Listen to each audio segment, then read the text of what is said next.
গাজীপুর জেলার কালীগঞ্জ উপজেলায় কাউছার নামে এক মাদকাসক্ত ছেলে প্রতিদিনই মা বাবাকে গালাগালি করত, উত্ত্যক্ত করত, গালাগালি করত তাকে টাকা দেওয়ার জন্য, এবং সর্বশেষ সে তার বাবাকে বলছে তার জমি বিক্রি করে টাকা দেওয়ার জন্য, নতুবা সে মারবে, মারা যাবে, গালাগালি করবে ইত্যাদি ইত্যাদি।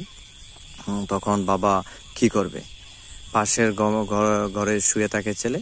হঠাৎ বাবা তার ঘর থেকে কুড়াল নিয়ে কোবাতে শুরু করেন ঘুমন্ত ছেলেকে। ছেলে তখন ওপাশ থেকে বলছে, বাবা আর মেরো না আমাকে, আমি আর তোমাকে কাছে নেশার টাকা চাবো না, মাইরো না।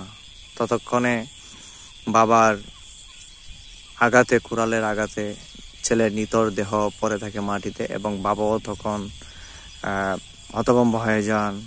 বাবারে, তুই আমার আদরের ধন, কলিজার টুকরা। এর ভিতরেই হাউমাউ কান্নাকাটি শুরু হয়ে যায়, লোকজন জড়ো হয়। তখন তাকে লোকজন বলে, আপনি এখন চলে যান, নতুবা পুলিশ এসে আপনাকে ধরে নিয়ে যাবে। বাবা বলে, আমাকে নিয়ে যাক, আমি আর কি করব বেঁচে থাকি এই পৃথিবীতে। আমি আমার ছেলেকে ভালোবাসি, আদর করি, আমি কিভাবে তাকে ছাড়া জেলে থাকবো? আমাকে ধরে নিয়ে যাক, আমার যে শাস্তি দেয়, জেল দেয়, পাশে দেয়, আমি গ্রহণ করব। তো এই যে বাবার আর্তনাদ, এই যে সন্তানের আর্তনাদ, সেগুলো আমরা অবশ্যই আমাদের ছেলে মেয়ে সন্তানকে সময় থাকতে অবশ্যই আমাদের সতর্ক করা প্রয়োজন, নজর দেওয়া প্রয়োজন। তারা কি মাদকাসক্ত কিনা, মাদক গ্রহণ করে কিনা, কার সাথে যায়, কার সাথে মিশে, কি করে। কারণ আস্তে আস্তে আস্তে আস্তে আস্তে আস্তে এটা বাড়তে থাকে পরিমাণটা। প্রথম হয়তো অল্প অল্প নিবে, একটা সময় সে এত পরিমাণ নিবে এবং সে এত আসক্ত হবে, তখন আর সেখান থেকে ফিরে আসার কোনো সুযোগ থাকে না। কাজেই আমাদের ছেলে সন্তান, ছোট ভাই বোন যারা আছে, তাদেরকে আমাদের দেখে শুনে রাখা দরকার, তারা মাদকাসক্ত হয় কিনা, নতুবা এরকম আরো প্রাণ ঝরবে, আরো মা বাবা শান্তিতে ভুগবে।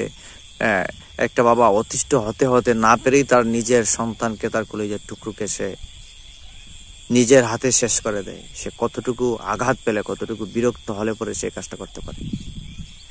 তো কাজেই আমাদের এই জিনিসটা নজরে রাখা প্রয়োজন, এবং আমরা যারা ছোট ছোট ছেলে সন্তান বা ছোট ছোট ভাই ব্রাদার যারা আছে, আমরা আমাদের নতুন প্রজন্মের যারা, তাদের অবশ্যই এই জিনিসটা মাথায় রাখা প্রয়োজন।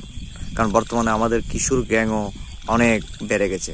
ছোট ছোট ছেলে মেয়েরা মদ, গাঁজা, হিরোইন, মাদক বিভিন্ন রকম অপকর্মে লিপ্ত হয়ে থাকে।